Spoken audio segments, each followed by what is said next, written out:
In this video I'll be showing how to fit the flanges to the series 7000 meter. On the left side you can see the flange put together, on the right side the flange deconstructed. On the meter you can see these grooves, and this is where the flange lines in here are going to sit.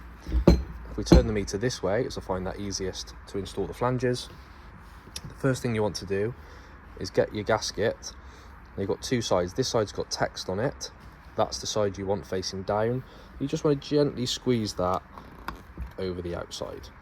Don't squeeze it too far down that it starts to protrude into this recess, so you want it to sit just here. Sometimes it's easier to sit it up proud, we can push it down later, so it sits like that. We're then going to get the two halves of our flange, place them into that recess. That will sit on top, that will go underneath, like that.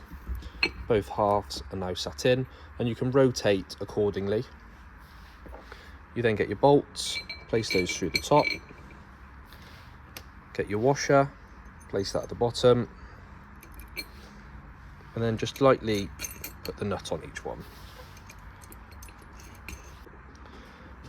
When doing up the bolts, you're aiming for a flush fit inside. So you can see there's a ledge, you want that to be flush. So I'm just going to do those up loosely.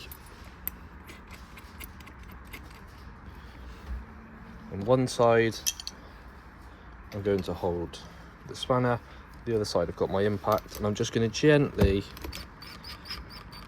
nip that up until you can see that it's nice and flush. I'm going to go around and do the other side.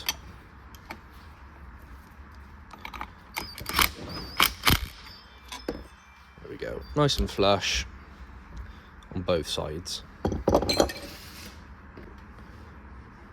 Once you've nipped those up, you can then compress down and see that seats in nicely